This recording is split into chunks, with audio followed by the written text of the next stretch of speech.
Hey everyone, welcome to a very special episode of the Let's Be Real podcast, because we all know today was Oscar Day, so this is what we're going to be covering. And wow, what a show that was. A lot of sweeps and surprises throughout that show. I'm joined here by James. How you doing, lad? I was doing okay until I had some Burger King just now, and I'm just trying to fight through it. It's not that great right now. Besides that, I got a little bit of a sniffle. So if you hear me sniffling throughout the show, that's just me. Just keep battling through it. I'm going through the walls right now. But besides that, I enjoyed the Oscars and I'm ready to talk about it. How are you?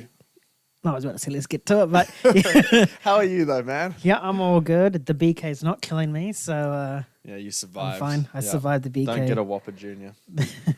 I'll probably suffer later tomorrow. 9 BK. Yeah.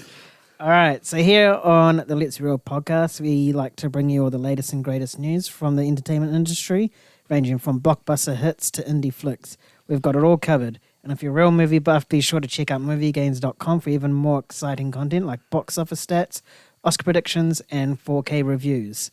So today we'll be going through majority of the Oscar nominees and the winners, and we'll just pretty much be dissecting if the winners were right, in our opinion. Keep it there, our opinion. There are a few categories that we'll be covering. They are documentary short, live action short, animated short film, international film, and documentary feature. This is due to the both of us not seeing many of those films in those categories. Yeah. All right. So let's get to the Oscars review roundup. Let's do it. First category is Best Sound. So the nominees for this was All Quiet on the Western Front, Avatar: The Way of Water, The Batman, Elvis, and Top Gun: Maverick. And the winner was Top Gun: Maverick. James, deserved? Yeah, I think it's definitely deserved. I think with something like Avatar: The Way of Water, I think that might be a little bit more deserving just because of the uniqueness and just creating new sound for almost everything there. Yeah. Well, Top Gun's based on real sounds. I think you just feel the sound more and it has a bit more depth with Top Gun and then the mixing of it all and in terms of like the way it's tightly edited, I think it does deserve it. But there are deserving ones here as well. Something like the Batman, I think, could have taken it. Elvis obviously has very impressive mixing, but you know you can't complain with Top Gun. Top Gun, yeah. And I think it was its only win as well. Yeah. Yeah, I think I can't recall it winning anything else. Which is sad, bro. It breaks my heart. You were hoping for that Best Picture win, weren't you? A little bit of an upset would have been nice. Yes. Yeah, I pretty much agree with you on that. Yeah. I think Top Gun I think it was the most deserving film, just the way they capture the sounds of the jet planes and whatnot. 100%. And even like the gunshots from the planes. I think that was really good. Definitely. I think Elvis did stand a good chance as well, just because musicals are pretty well known for this sort of stuff recently. Yeah, they always do well on that kind of stuff. Yeah. So yeah, Top Gun. All right, the next category is Best Makeup and Hairstyling. So the nominees for this category was All Quiet on the Western Front, The Batman, Black Panther: Wakanda Forever, Elvis, and The Whale. And the winner for this one was The Whale. The Whale. I don't agree with this one, I think, simply because it is just Brendan Fraser in just one room, I think. Not to say the work isn't good, it's just that that's the only work. Yeah.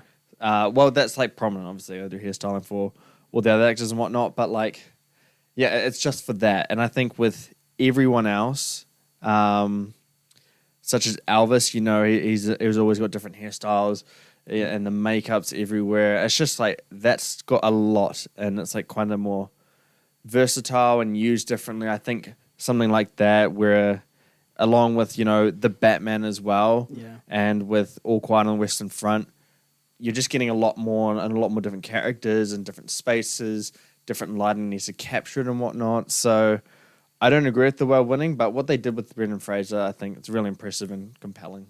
Yeah. What about you? Yeah, I was sort of hoping that Batman would have taken it out. It was either between Batman or Elvis for me. Mainly for Batman was just because Colin Farrell is literally unrecognizable as the Penguin. So the makeup on that is just absolutely fantastic. Very good, yeah. But yeah, pretty much all the points you said about Elvis is pretty much spot on. Just a quick question though. Mm-hmm. Brendan Fraser as the whale, or the Batman, Colin Farrell's Penguin. Mm-hmm. Who do you think was better or had better prosthetics and makeup? I'm probably going to go Colin Farrell. Oh, really? Yeah. I would say Colin Farrell as well. Yeah. Yeah. I think it was just more impressive. Yeah, that nah. they managed to change the look of someone else to someone completely different. Yeah, 100%. All right, the next category is Best Production Design. And the nominees for this was All Quiet on the Western Front, Avatar: The Way of Water, Babylon, Elvis, and The Fabelmans. And the winner for this one was All Quiet on the Western Front. All right. Well, I haven't seen Babylon or The Fabelmans, unfortunately. Fabelmans is actually a pretty decent film. Yeah, no, I really do want to watch it. And I will before we do our top movies of the year and whatnot. But what I've seen from Babylon, I don't know how All Quiet is beating it. From what I've seen from Elvis, I mean, sure, Elvis is good. I don't think it's that great. I think Avatar here is the best production design in terms of how it integrates its CG alongside all of everything else. I think it's just really, really well done. All Quiet on the Western Front is just it's good, but it's something we've seen before lots of times. And really recently as well, 1917. It's no different to it, really. Yeah. I do think this is not the right choice. I haven't seen Babylon yet, but the little snippets I've seen, I think it should have won it. And based on people's reactions, but I'll see it and make up my own judgment. But yeah, All Quiet was good. It wasn't the best of the year in my opinion. Yeah. I think I'm on the same boat as you on that one. I probably would have given it to Elvis just because, all those different concerts and shows that we saw throughout the film, they all didn't seem the same. Yeah. So there's a lot to it. Yeah. So I think Elvis probably should have taken that out over All Quiet on the Western Front because, like you said, we get war movies pretty much every year that's very similar. World War II. They're very cinematic and I mean I feel bad for Elvis and Fabelmans, bro. They got no wins at all. And they got loads of nominations. Nominees, It's so sad to see, but All Quiet and Everything Everywhere have to win. Pretty much. they were the big boys of this year. Yeah. All right, the next one is Best Original Score. So the nominees for this one was All Quiet on the Western Front, Babylon, The Banshees of Inisherin. Is that how you say it? Inisherin. All right, I'll try to remember that for next time. I doubt it though. Everything, Everywhere, All at Once, and The Fabelmans. And the winner for this one was All Quiet on the Western Front. Oh, really? Oh, wow, another one. Nah. Yeah, I've actually listened to the Babylon score just because I love Justin Hurwitz's stuff. When him and Damien Chazelle team up, it's always a work of art. And so I've listened to it. And granted, I don't know how it fits in with the movie, but it's easily the best of the year. Have you seen Babylon yet? No, I haven't. Nah. It's too long. It's very long. But no, Babylon is very good. And All Quiet on the Western Front's not even the best here. I think it's good. The Batman's better than All Quiet on the Western Front for score. I agree. It's a bizarre choice for it to even be nominated, I think. Yeah. Because whenever All Quiet on the Western Front was winning these, it just played its 3 beats. I don't know how it goes now, but it's just the same theme. And it's pretty bland. It's nothing special. Not creative. Yeah, 1917, Dunkirk, the recent war movies, they've all been better in terms of score. This is really nothing special, in my opinion. I don't think it really deserved to win. Yeah. I thought The Fabelmans, if it wasn't Babylon, then The Fabelmans was going to take that out. Did they have a good score? Yeah, I really enjoyed the score on that one. Oh, because John Williams, yeah. Yeah. Would have been nice to see him get another one. Yeah. So Especially considering that he's 81, I think. Yeah, he'll be retiring soon, or I'm pretty sure he said that I'm not sure if it's this film, but one of the upcoming films is going to be his last. Wow. Oh, he's 81. Yeah, they kept making jokes about it. There's also, the dad in Everything Everywhere? Yeah. He's 94. Is he 94? Yeah. The dude looks like 55. Because they just randomly mentioned it. I was like, 94. That is the best looking 94-year-old I've ever seen in my life. When you said the dad, you mean like Michelle Yeoh's character's dad, eh? Yes, yeah. So, yeah. Clarify that's a fun little fact there, yeah. But yeah, I thought the Fabelmans could have given a run for its money. I definitely think it's better than All Quiet. Yeah. That's for sure. Mm.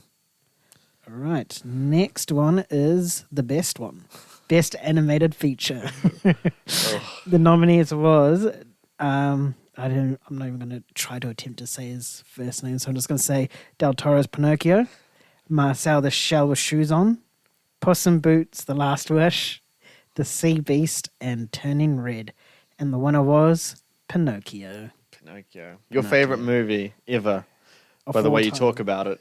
Bro, it's a great film. It's always going off about Pinocchio for some reason. But I can't be mad at it. I'm not a huge fan of the movie. I thought it was just fine.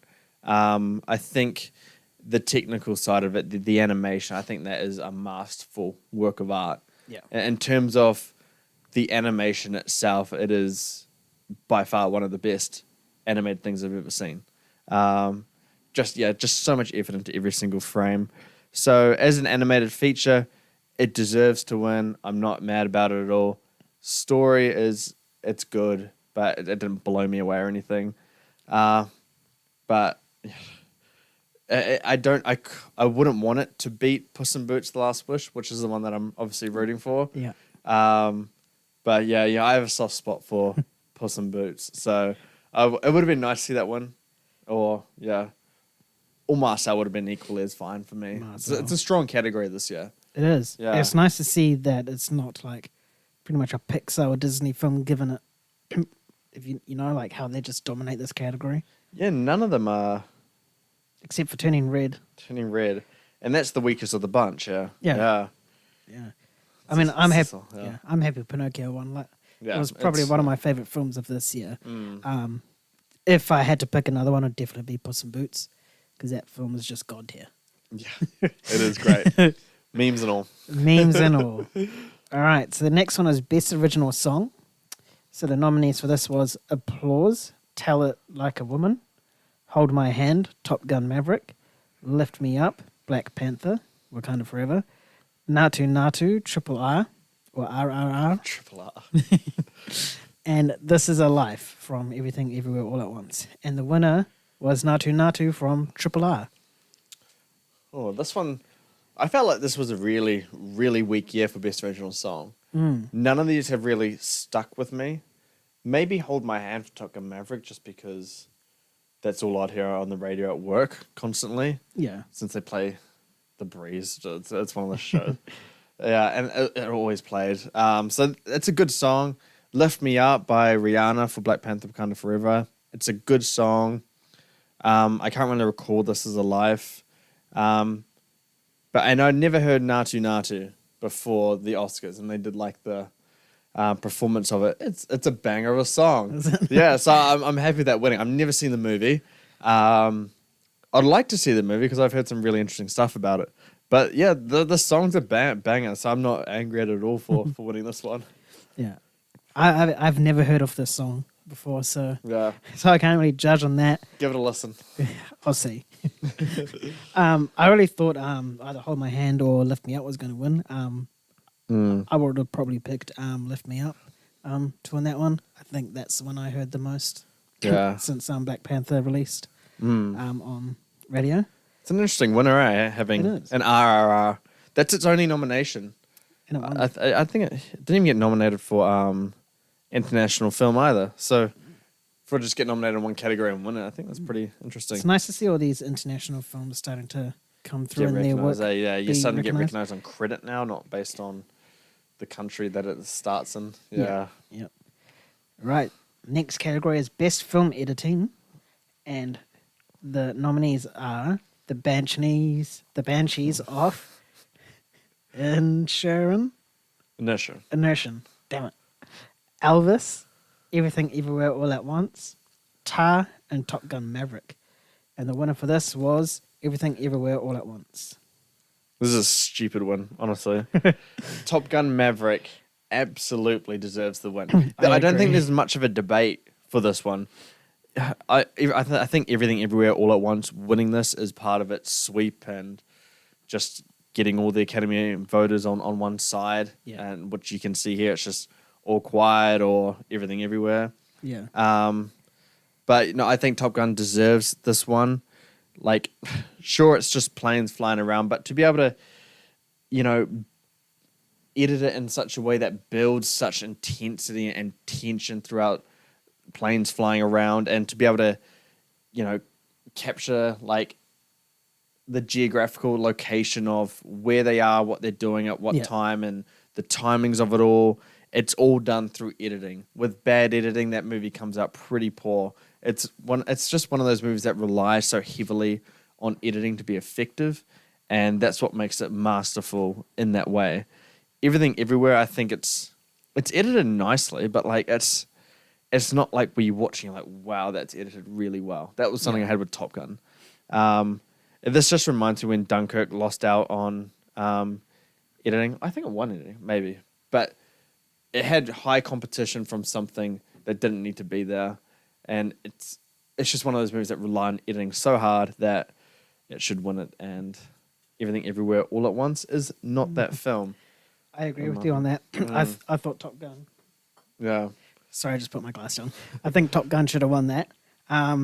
Especially just the way that it cuts between each planes, like the pilots and the planes. Yeah. It's like there's not too many of those cuts or rapidly. It's just like perfectly cut, and you can still capture the emotions and the tension that's happening on screen. You just know everything that's happening, despite so much going on at times. Yeah. Like even if the camera's on one pilot, you know what the other pilot's like going through just based on the dialogue and what we saw before. It's so clean, yeah. Yeah.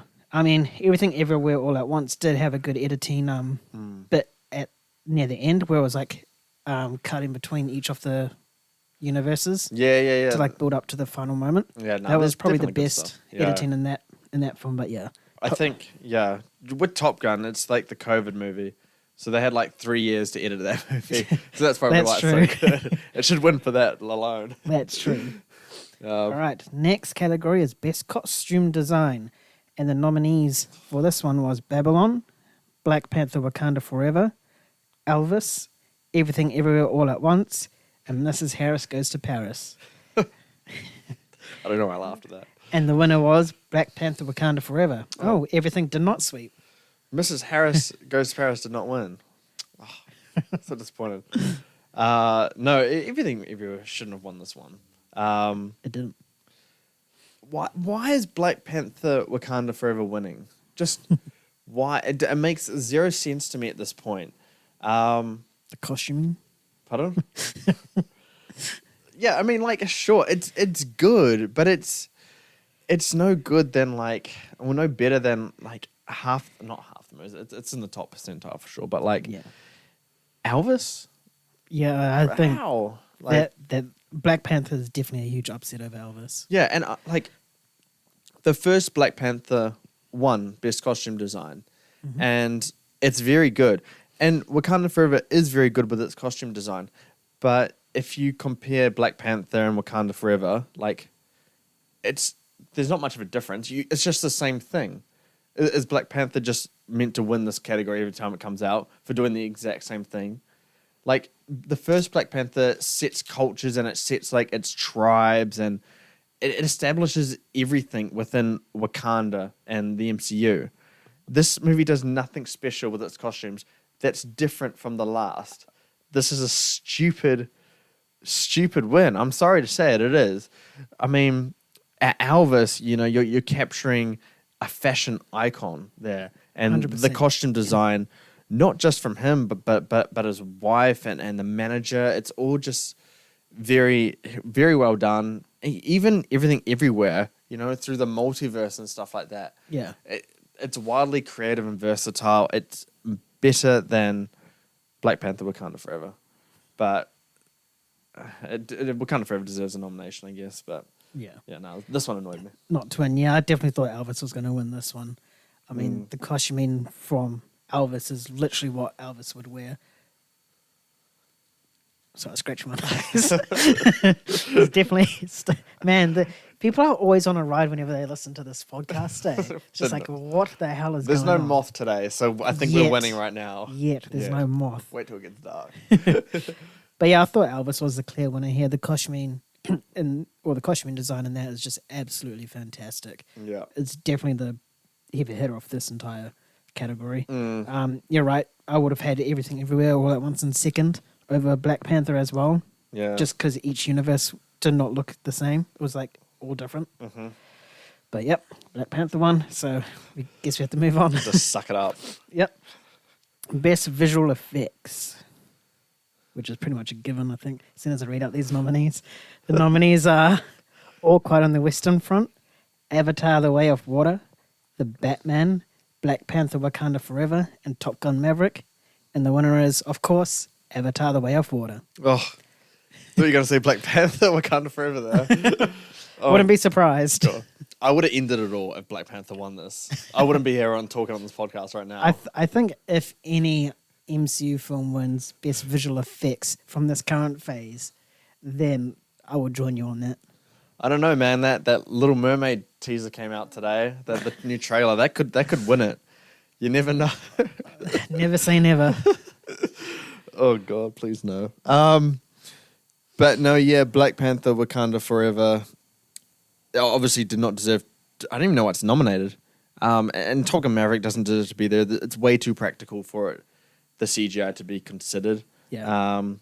Same with All Quiet on the Western Front. I think the Batman and Avatar, obviously the best ones of the year, and you know, there's just no competition here.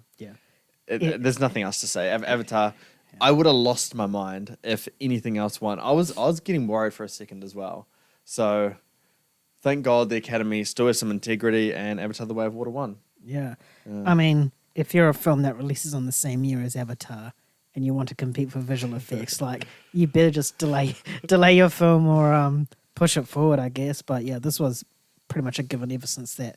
Not even since the trailer came out, ever since it was just like first announced, like had its release date. It was just like, yep, visual effects winner right here, guaranteed. Yeah. Put your house on it. Avatar 3, you already know who's winning that visual effects. It's just, it's always the same. Yep, put your house on it. Avatar 3. All right, next category is Best Cinematography. Nominees are All Quiet on the Western Front, Bardo, False Chronicle of a Handful of Truths, Elvis, Empire of Light, and Tar. And the winner for this one was All Quiet on the Western Front. This one's a tough one. I've been thinking about it throughout the week because this category is very, very poor. It's very weak in terms of cinematography. I've seen half a Tar. Unfortunately, I fell asleep. The cinematography it's fine. It's nothing impressive. Yeah. Why is the Batman not nominated? No, you stole my talking point. Yeah, like no, genuinely. I mean, I've been seeing screen caps of it a lot lately. I'm like, wow, this is actually amazingly shot. I'm pretty sure Roger Deakins. That's what that's what I was just going to refer to. The king of cinematography said that was the best of the year. Why isn't Top Gun Maverick here? Cinematography is about capturing the shot. You're on jets, F-18s, like, and to do it in that way, it's impressive. Even Avatar: The Way of Water, it's amazingly shot. Despite the visual effects, it's gorgeous. Definitely, especially that third act. Yeah. And I mean, Elvis. Why is Elvis nominated?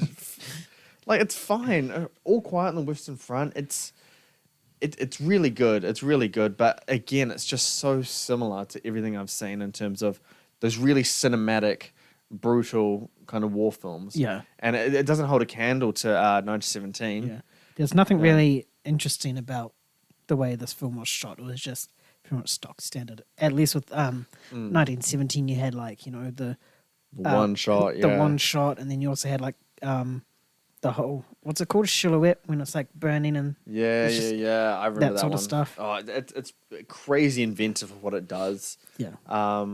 But yeah, All Quiet, it's shot really well. Like, you can't deny that. It's just this could have been a very competitive category, but I think best cinematography, I think All Quiet is the best one here by far. Yeah. There's just so much that missed out on a nomination. Yeah. Yeah. The winner in my head is and always will be The Batman. Because that like, ever since that trailer off, that shot when the car flips over and it's just Batman walking upside down. Oh, it's crazy, We both said, like, the cinematography in this is just fantastic. Absolutely. And for it not to even get recognized, but like one of the greatest cinematographers said it was the best. Is just the greatest. Yeah. I would say him as the greatest. Yeah. It's just such a shame, and you're right. You spouted off like Avatar, The Way of Water, and Top Gun not being nominated when they clearly are like all better than half or all of these, in fact. Yeah. So yeah, it's a real disappointing in this category this year. It's a handful of lies, is this category. Yes. Now on to the next. Sorry, I'm laughing because I just saw what the next category is. Oh, yeah. I'm looking forward to this one. So the next one is Best Supporting Actress, and the nominees are Angela Bassett in Black Panther: Wakanda Forever, Hong Chow in The Whale, Kerry Condon in The Banshees of You got it. Inisherin. Yeah, we'll go with that. Sweet. Jamie Lee Curtis for Everything Everywhere All at Once, and Stephanie Hsu for Everything Everywhere All at Once. And the winner is Jamie Lee Curtis. Man. Oh, it's just... Like, I mean, I've complained about a few of these categories now, and they're not massive complaints. It's just where my personal opinion comes into it. Yeah. And all of these things, they all relate to personal opinion. They are our personal opinions when we say what should win and what shouldn't win. Yeah. I know for a fact Jamie Lee Curtis shouldn't win here. It is not a personal opinion. It's just the truth. Why is she even nominated? I'm pretty sure anyone else in any other movie that released in 2022 that was in a supporting actress role should be nominated over Jamie Lee Curtis. But it's just, why? It's just, it shows the Everything Everywhere All at Once bias. And I refer back to the other one where it won film editing. It's just a part of the bigger picture, which is obviously, but we'll get to it winning Best Picture. The thing is that you can't really call this one biased because you have Stephanie Hsu in there, who was way better than Jamie Lee Curtis. So they could have at least given it to Stephanie. Someone more deserving. Yeah. Yes. But it's a legacy award. She doesn't have any wins. And now she's got a win. And so the Academy's given that to her. And kind of, I think it's just kind of like false praise for her contribution to cinema and the role she's played. It's a really cheap win. Everyone here is better than her on this. Agreed. Even Angela Bassett, who was really great in Black Panther: Wakanda Forever. No one holds a candle to fucking how bad Jamie Lee Curtis was. Nah, she's not bad, but like, it's just such a nothing role. Yeah, it's like she came in for a cameo one day and then nominated for it. I'd love to know her screen time in that film. I don't think it'd be over like 8 minutes. Oh, she has that like hot dog dance or. Yeah, she barely says any words. That's true, yeah. Yeah, Stephanie Hsu. I think she should have won it. Kerry Condon, I thought, was really great as well. And Hong Chow for The Whale, of course, was really good too. All of them are good except for Jamie Lee Curtis, who's not bad. It's just a nothing role. And no one is more surprised about Jamie Lee Curtis winning than Jamie Lee Curtis. I don't know if you've seen the footage of her when she won. She like freaked out. She's like, "Oh my gosh!" Like, "Oh, shut up!" It was like how I read the lips, like, because I think she's just sitting there being like, "Oh, okay, like, I got nominated. Let one of the ladies like take the win," and then she wins, and then she got it. But her speech was really good, and it was heartwarming. So, I think, I have no words. Yeah, I think we're all in the same boat. I definitely would have given it to Stephanie Hsu or even Hong Chow. I thought she was fantastic in The Whale. She was good, yeah. Really, really good. But, you've just pretty much spoke everything about Jamie Lee Curtis, and you didn't speak on my behalf. You spoke on the rest of the 7 billion people except for the Academy. Except for the Academy, yeah. All right, now on to the next supporting role, which is Best Supporting Actor. The nominees for this one is Brian Tree Henry. Tyree, damn close. Not even. For Causeway. Judd Hirsch for The Fablemans. Brendan Gleeson for Banshees of Inisherin. Damn it. Barry Keoghan of Banshees of... Damn it, I just said it as well. It's an Irish thing. Don't worry. Inisherin. Yeah, there you go. That's good. You still have the accent as well. I think that's how I need to say it. And Ki Hu Kwan for Everything Everywhere All at Once. And the winner for this was Ki Hu Kwan. Thoughts? Deserving? This one's good. I don't know if you've seen his speech. No, I haven't seen any speeches. Yeah, when you get the chance, go and see his speech, man. It is just like, so heartwarming. It got me in the feels, and you could just see how much this meant to him, eh? Like, we know his story enough, and we know his comeback and how he nearly gave up on his dream of being an actor and stuff like that. And so for him to just get this recognition and what it's going to do for his career now that he's won, I think it's just one of those really heartwarming stories on you never giving up on something that you want to happen. Mm-hmm. Eventually, things will be right, and you'll fall where you need to fall.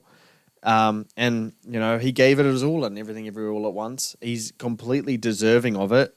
We spoke about it last week on our predictions, and the versatility of his role. I think it carries the movie far more than anything else. Yeah. Than any other performance. I'll say that. But yeah, no, he's just brilliant. He completely deserves it. The Banshees of Inisherin here, they are really good as well. So I wouldn't have been upset, but I wanted Key to win by the time the Oscars played. And that's because I haven't seen Causeway or The Fabelmans to really give a impression on anyone else. Mm. Yeah. I'm pretty much there on the same boat with you. I think the way Key transitioned from being that badass sort of martial artist multiverse guy to suddenly changing to that scared husband was just flawless. And even in the physical side of things, I'm not sure if he used a stunt double or not. But looks good. Yeah, it looked really good from him in terms of the fighting scenes and whatnot. So yeah, he definitely deserved to win this, and I think, yeah, I'm happy that the Academy recognised his work. 100%, no doubt from me. Yeah, it's to make up for supporting actress. Yeah, I guess. Best adapted screenplay. The nominees for this was All Quiet on the Western Front, Glass Onion and Knives Out Mystery, Living, Top Gun Maverick, and Women Talking. And the winner for this one is Women Talking. I haven't seen Women Talking, so I don't know if it deserves it or not. I haven't seen Living as well. But in terms of screenplay, Top Gun Maverick, Glass Onion, The Knives Out Mystery, All Quiet on the Western Front, I think they're not that strong or compelling when it comes to the screenplay. I think, something like Top Gun, it's a heartwarming, noble story. Yeah. All Quiet on the Western Front, it's pretty basic in terms of its screenplay. It's your solid war thing. It thrives in the technical aspects, not really in its dialogue. Yeah. And Glass Onion, it's not even better than Knives Out, as far as its mystery goes. Yeah. So when I do come to watch Women Talking, and I have a strong impression that I'll probably find this to be the worthy winner based on what I've heard. Yeah, it is the worthy winner for Yeah. a fact. The dialogue throughout this film was fantastic. I didn't enjoy the film. I found it really boring. And it's my personal taste for films. You want men talking? No comment. Get cancelled if I answer that. But yeah, I think when I was watching Women Talking, I just couldn't help but think of 12 Angry Men, and how it was very similar. 12 Angry Men was set in pretty much one room with a large cast. This was similar. They weren't in that room the whole time. Yeah. But it was just a big or a large amount of cast members in such a small space, just talking with this fantastic dialogue. Yeah. So yeah, I'm quite happy with Women Talking one. That's good. That's a big comparison. I love that movie. Yeah. Yeah. Sorry, I got confused. Woman Talking or 12 Angry Men, but then I clicked. Oh, no, Yeah, it's no. 12 Angry. Next category is Best Original Screenplay. And the nominees are The Banshees of Inisherin, Everything Everywhere All at Once, The Fabelmans, Tar, and Triangle of Sadness. And the winner for this one was Everything Everywhere All at Once. It's winning everything. Yeah, everywhere. All at once. Not editing, though. Oh, no, I did win editing. But yeah, one ending. That was Top Gun that didn't win. How dare you rub that in my face? I haven't seen Fabelmans or Tar. I feel like if I watched Fabelmans, that would probably be my preferred winner. Mm-hmm. Triangle of Sadness, it goes back to what we said last week. In terms of what should win this category, I think Triangle of Sadness is the most interesting and absurd and has like a lot of underlying thought-provoking elements to it, much more than Everything Everywhere and Banshees of Inisherin. I'm not mad that Everything Everywhere All at Once won it. It's just that, yeah, again, it's just the one where there are better competitors for this one. Yeah. But not particularly a strong year in terms of screenplay, in terms of original and adapted. But what Everything Everywhere has to do is just, there's a lot that it had to do in terms of its concept and making it make sense and having the main story there and having, those underlying elements and subtext to it and commentary on different things. It does a lot, and it does do it mostly successfully. Yeah. So it's a worthy winner. Yeah. I agree. I probably would have given it to The Fabelmans. Yeah. I thought that screenplay was really good when I watched it. Even Triangle of Sadness, like, that's a fantastic film. But again, I can't complain with Everything Everywhere All at Once winning this one because the screenplay in that is really good. Yeah, for sure. Definitely. All right, now we're coming into the big boys. Yeah. So the first one is Best Director. And the nominees are Martin McDonough, yep, in The Banshees of Inisherin, Daniel Kwan and Daniel Scheinert? I don't know. The Daniels Yeah. for Everything Everywhere All at Once, Steven Spielberg for The Fabelmans, Todd Field for Tar, and Ruben Östlund for Triangle of Sadness. And the winner for this one was The Daniels, Everything Everywhere All at Once. I agree with this one. I think it's a good pick. Yeah, like, it's just what I just said before, everything this movie had to do, and then in terms of its story, it had to do a lot. And then you got to consider, and this is working on an indie budget, you're not working with a Marvel budget with 200 million, and somehow the directing's a lot better in this movie than a $200 million movie. And it looks better and edited better and everything. That's another story, though. But to do what they did with limitations, not an unlimited pile of cash, I think it's pretty incredible. And it's wildly creative and full of new ideas. And it's just got, good commentary about, good values and ethics, and the story is compelling as well. It's just a lot, and it is edited well, and it's shot well. The VFX I think they had a team of like 5 VFX artists. It looks great for that, especially when you see the cracked glass and the different shades of her in the multiverse. It's just crazily done. It's juggling all that kind of stuff with, again, limitations on the independent side of filmmaking. I think it's very impressive. I would love to see what the Daniels can do with a big budget, Bigger budget. yeah, and obviously full creative control. Yeah. Do they not have full creative control here? Or I just say No, they would, but studios love to medal. to take away, medal, and be like, oh, it should be like that. I'm like, these guys just won an Oscar, so. I'm not hating on this one either. I think that Daniels definitely deserved it. Steven Spielberg, I thought he was fantastic. The way that he brought everything for The Fabelmans, and I guess that's because it's basically loose on his life. Yeah. Which is why it's that good. Definitely. Either one of those two, I would have been happy winning. Yeah. Anyone else, I would just be like, nah. Ruben Östlund for Triangle of Sadness. Oh yeah, forgot about that. Have you seen Tar yet? Yeah. You saw Tar? Yeah. I don't think much of it. I thought Tar had a good screenplay, but it was pretty Meh.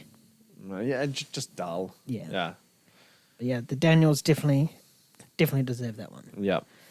All right, 3 categories to go. Yes, so. And we have Jesus. We have Best Actor.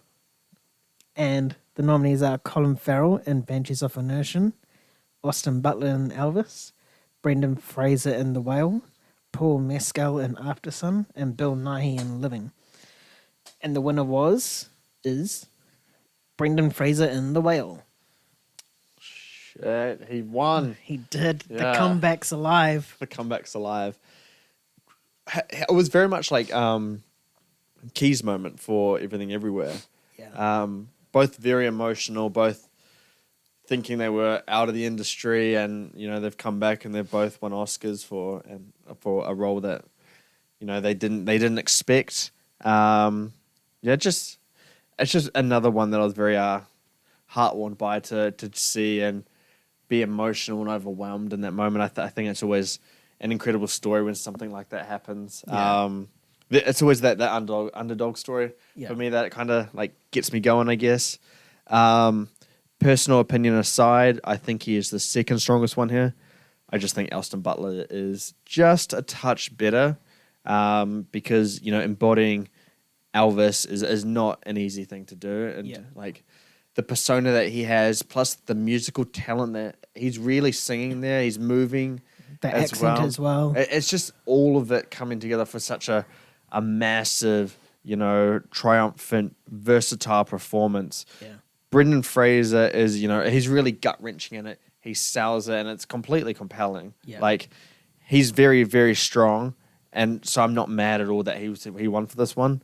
And I haven't seen Paul Mescal in After Sun or Bill Nighy in Living, and Colin Farrell. He's good. He's really good in Banshees of Inisherin, but I think Austin Butler and Brendan Fraser, they had that one in the bag, and they were just fighting over it. Yeah. Austin Butler's time will come. So I'm glad Brendan Fraser got the win. Yeah, he's very young as well. Yeah, definitely. But I thought Austin Butler was going to win it as well. Just pretty much like he captured the persona of Elvis so well. And as you said, like there was no lip syncing when he was singing. It was actually Austin Butler singing. Yeah. With that Elvis accent as well, which it's crazy. It's one thing to do an accent and talk like now, Yeah. and it's another thing to sing. But to combine them both is difficult and Something impressive. different. But Yeah. I'm happy Brendan Fraser won though. I'm sure like everyone else in the world, it's just a heartfelt, good win. Yeah, I'll say this. I think it's nice that Brendan Fraser won, not because it's Brendan Fraser's comeback story and whatnot.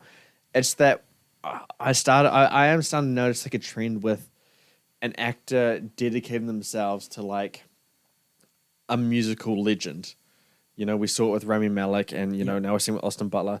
I think there's another one, and they're just very easy Oscar baity kind of performances. Yeah. Despite how good they may be, it's just nice to see like a really emotional, kind of powerful, really empathetic kind of performance get the win over the musical biopic performance. Yeah. So pretty much. it's good to see that balance come back a little bit more. Yeah.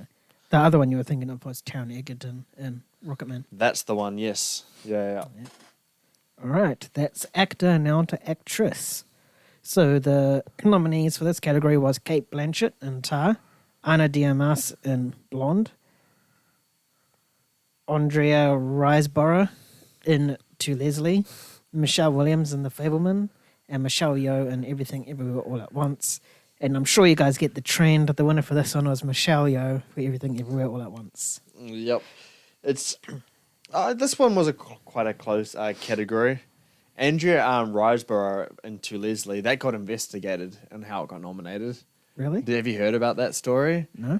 Apparently, like her and her friends or like the crew, and don't quote me on this, they sent like the screener to a bunch of like insiders inside the award circle, like the Academy voters. Yeah. Because the Academy invites actors to vote for the acting category alone. Mm-hmm. And so they sent to a bunch of them and kind of like, people think that she persuaded them to get the nomination and stuff like that.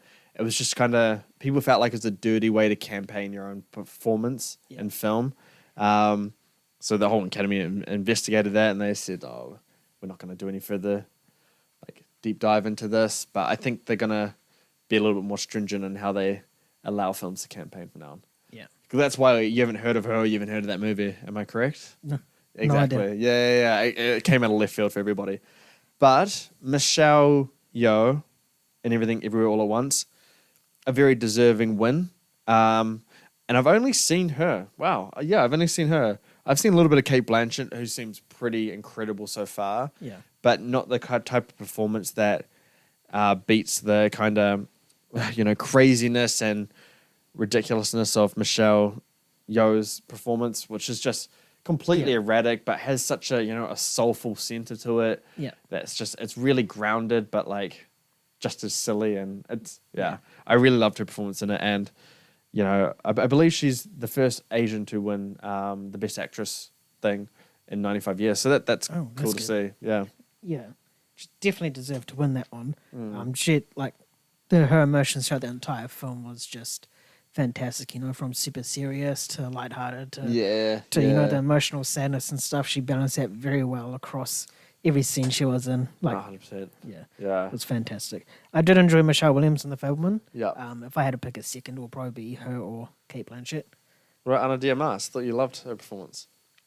Yeah, I did until I watched Tara in The Fabelmans. Oh, really? Yeah. Oh, wow. Like, Ana de Armas was really good. You're rooting for her for like months. Yeah, it's always like Best Actress where I like have a favorite. Like last year was like Kristen Stewart and Spencer. Yes. That like I saw early and I was like, no, she has to win it. Yeah. Then this year was Anna and Blonde. Who did win last year? I can't remember. Not Kristen Stewart. She should have won from memory. I don't know who could have been there. Me neither. Oh. We'll look it up later. Yeah. Cool. And now the big one. Best Picture for 2022 at the Oscars. The nominees were All Quiet on the Western Front, Avatar: The Way of Water, The Banshees of Inisherin, Elvis, Everything Everywhere All at Once, The Fabelmans, Tar, Top Gun Maverick, Triangle of Sadness, and Women Talking. God, that's a lot of nominations. I thought you were sighing that, and then because you sighed and then said "woman talking," I was like, "Oh, whoa!" No, I was sighing. What did that movie do to you? I was sighing because I was getting out of breath there. And the winner for this was Everything Everywhere All at Once. Yeah, it really did win Everything Everywhere. Not all at once because it's too long of a show. It's 4.5 hours. This I really loved all the nominations here. I'm not gonna lie. I don't even know what I'd replace with some of them. I haven't seen Women Talking, and I haven't seen Tar or Fabelmans, and I don't know much that would replace this. And it's well balanced. You know, you got multi-billion-dollar blockbusters here. You got independent films here. You even got international films. Yeah, it's crazy balanced. I really like that. Everything Everywhere All at Once. It's hard to be mad at this winning. I think it's one of the worthy ones. I think I would have, in terms of the worthy ones, it'd be Top Gun Maverick, Everything Everywhere, and All Quiet on the Western Front. No, probably not All Quiet on the Western Front. I'd probably just have Top Gun Maverick there. If I was to see Fabelmans or Tar, or the full picture of Tar, I guess, my opinion would probably change. Yeah, All Quiet on the Western Front, I think it's just a technical masterpiece. It doesn't have the full package to really get the win. Avatar: The Way of the Water, same kind of deal there. Yeah. The story isn't strong enough. You could create the narrative on how it, brought people together for $2.3 billion. But yeah, again, the box office shouldn't translate to quality. Banshees of Inisherin, there's 1-0. Yeah. Yeah. Got nominated for a lot as well. Yeah. Banshees 1-0. Elvis 1-0. Fabelmans 1-0. Triangle of Sadness 1-0. Either. I don't like when Oscars go this way, when it's just kind of like two films dominating. Yeah. I like it being a mixed bag. But yeah, poor Elvis. I wanted Elvis to win something. I think it deserves a couple of those categories that we mentioned at the start. But yeah, no, Everything Everywhere All at Once. It's a great movie. It has everything. It kind of nails every kind of aspect of filmmaking to a at least satisfying degree. And as a best picture, you need to do that. Some of these movies are lacking in some areas and excelling at others that are better than Everything Everywhere. But in terms of consistency across the board, I think Everything Everywhere might be the one that's it. Yeah, consistent. It was good in all aspects. Yeah. What do you think about these? Yeah, I'm surprised the Whale's not on here. I thought that would have been nominated for Best Picture. That got that's rotten on Rotten Tomatoes. Oh, is it? Yeah. Oh, I thought it was a good film. I don't know why. Yeah. It's weird. Oh, shocking. All right. Anyway, yeah, I think Everything Everywhere All at Once was definitely the... Oh, jokes. 65%, sorry. Close enough. Yeah, Everything Everywhere All at Once was definitely the worthy one out of here. Top Gun Maverick was also fantastic. Same with The Fabelmans. Yeah. I'd say they would be my top three to Yeah. win. So yeah, can't really hate on that. I'm with you on Avatar. I think it was more of a technical spectacle than a story spectacle. You're the one that smiled. I thought you were just gonna start shitting on its story, which is a good story, by the way. It is. Yeah. It's better than the first, that's for sure. But Yeah. I think there's other films that probably could have gotten that nomination. Over Avatar. Yeah. Oh, interesting. Like what? I want to say The Whale, but after you said it's like 60-something%, I was like, really? It's still your opinion at the end of the day. That's true. I think The Whale would be the next pick if one of these movies didn't exist. And The Yeah. Whale would probably be up there for me, actually. If I had to remove one, this is actually hard. Maybe Banshees of Inisherin. I don't think I really vibed with that movie much at all. I didn't really understand what it was trying to do. Yeah. Yeah. And like when it started to get really good and like you could see some direction from it, Yeah. the film ended and you're just like, oh, wow, okay. Yeah. Yeah. I think it always depends on how you view a best picture, how you view a film. I think with something like All Quiet, Avatar, and Elvis, they excel so incredibly in very technical side of it. Yeah. And I love the technical side of filmmaking. You know, that's why the blockbusters that feel like indie movies are the best things for me. Like stuff like, Dunkirk and shit like that. They're always, that is part of the experience. And if I have a big experience in a cinema, like I did with Avatar and Top Gun, they just elevate how I feel about it so much more. But Banshees of Inisherin, it didn't really do much for me on any kind of spectrum. The acting would be the best part about it for me. And before like all this Oscar stuff, that was like one of the favorites for this as well. Yeah. I believe it was like quite high on like all of the categories. Yeah. In terms of like, the odds and all that kind of stuff. Yeah. But I think it was always like a second and third place kind of movie. Yeah. And not winning in any aspect at all. Yeah. Yeah. I wouldn't even put it in second or third. After saying like, I'll put Triangle of Sadness over there. I'll put Avatar over Banshees. Yeah. Personally as well.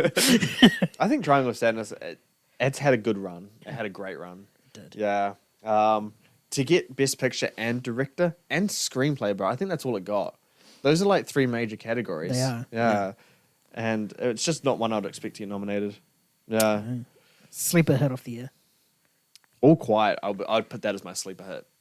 But that came out of nowhere and won 4 Oscars. Like, That's true. yeah. But when we saw it, we were like raving about it. Triangle, I didn't even know it existed or was nominated until we actually saw it like a few weeks ago. Yeah, that's fair. Yeah. Yeah. Sweet as guys, that'll do us today on our Let's Be Real podcast special, the Oscars Roundup. I hope you enjoyed our show wherever you may be listening from, and hopefully we can get your thoughts on the Oscars and hope you enjoy that show as well. If you have any burning questions about this episode or the Oscars in general, or if you agree with our opinions or you disagree, head over to our